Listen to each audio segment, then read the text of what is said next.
The Prince of Egypt is the second animated film from the newly formed movie studio DreamWorks. A retelling of a story that any 5-year-old can tell, it takes a different approach to the Exodus story from the Old Testament of the Bible. It tells the life story of Moses, from his birth to his upbringing as a prince of ancient Egypt, his exile, finding God, and returning to confront the Pharaoh, his brother Ramesses, to free his people from enslavement and delivering them to the Promised Land. That sounds an awful lot like the famous 1956 Cecil B. DeMille's great epic, The Ten Commandments, but it's not really exactly. In that film, the two brothers were always in constant conflict throughout the entire thing, while this new version took the exact opposite approach by having both Moses and Ramesses have a close brotherly relationship that turns sour when Moses comes back to free his people. Now, I have seen the nostalgia critics take on the two films as he compares them in order to figure out which one is the better film. I won't spoil it and say which one he picked, but I will say that comparing the two is like comparing an apple to an orange. While they do tell the same story, how they present that story are so radically different that to compare the two and choosing which one is the best feels really unfair to both of them.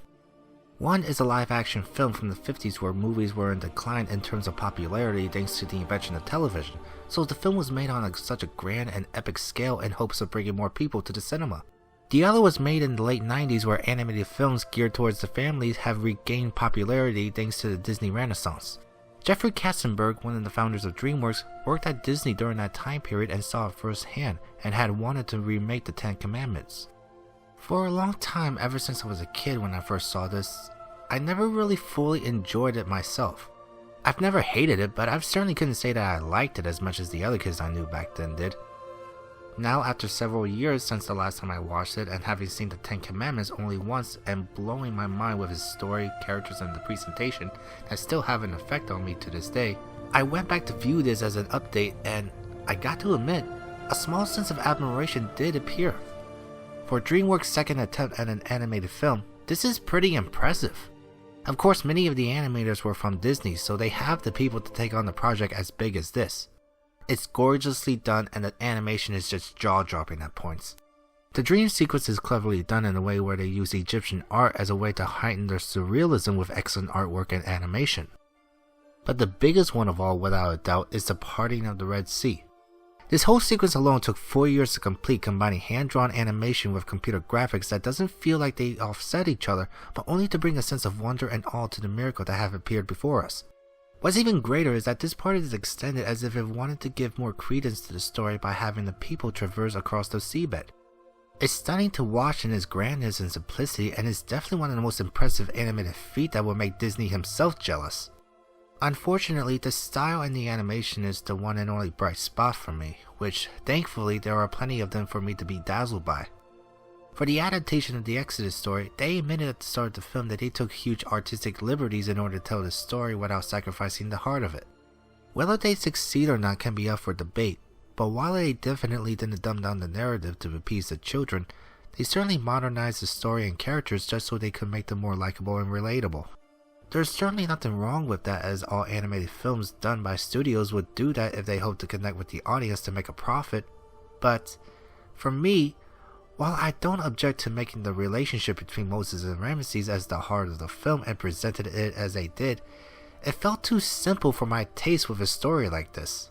Especially when you have a film that looks like it wants to emulate the 1956 epic film. What do I mean by that? Allow me to explain. Okay, you see, the Pharaoh in ancient Egypt is seen as a living god on earth. Not figuratively, literally.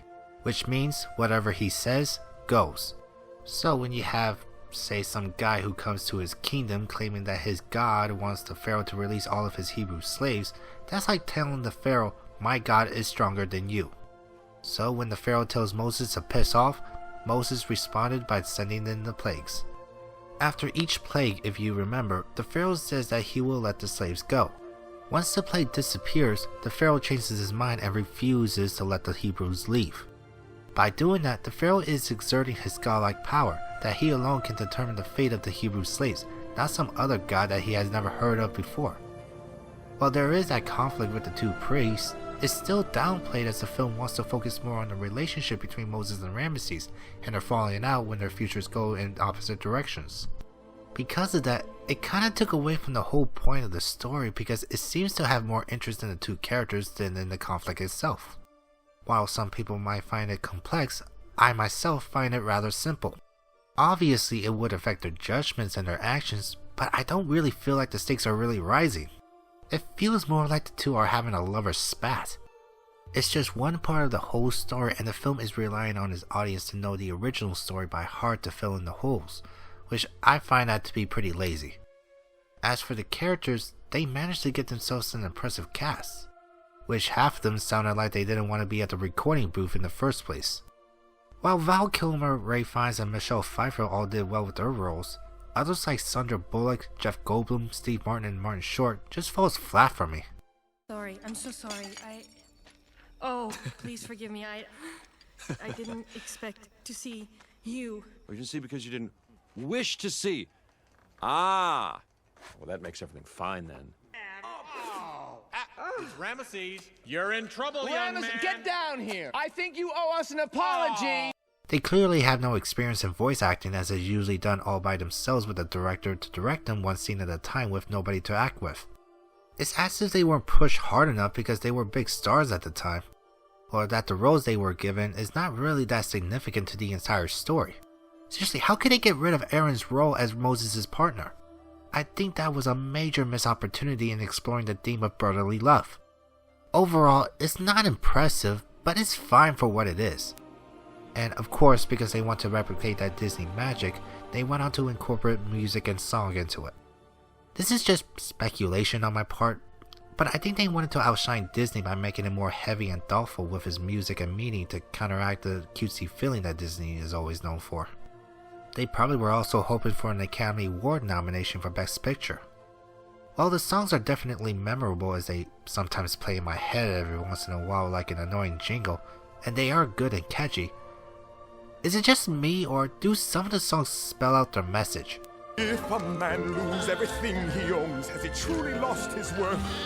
Or is it the beginning of a new and brighter birth? It does get to a point where it does sound preachy at times, and that I can get a little annoyed by. But it's also good. As for the Academy Award winning song When Do You Believe, I've always liked the song, and the duet between Whitney Houston and Mariah Carey is always great to listen to. But let's not forget that a lot of children died before that song comes. For such an uplifting song to come out from such a terrible event, I have mixed feelings about it. I do like that they have Moses suffer the guilt because he basically did the same thing that his father did with his people, and you can still hear the crying in the background that makes it rather haunting. But when this song comes up, it is such a severe mood whiplash that it's just an incredibly odd feeling for me. That's all I can say about it. My opinion has definitely changed for the better, but only just a little. The visuals with the animation, both hand-drawn and computer, are impressive and just stunning to watch, and the story is easy to follow. I just don't find the characters all that interesting. It's clearly an ambitious film, and I do admire and even grateful for what they did in showing that an animated film can be more than just for children's entertainment. I just wish they took just as much thought with the storytelling, because that part does feel like it is written with kids in mind. It's not even bad, it was just too simple for a story like this. It feels like it wanted to be more than what we got, but because of budget constraints I imagine, it didn't achieve everything it wanted to set out for. I definitely will be watching the Ten Commandments real soon, as I haven't seen it since I first watched it nearly 10 years ago, and I can still feel the effect it still has on me. For this, I think I have my fill of it, but I'm glad that I've given it a chance, and it is something that needs to be seen.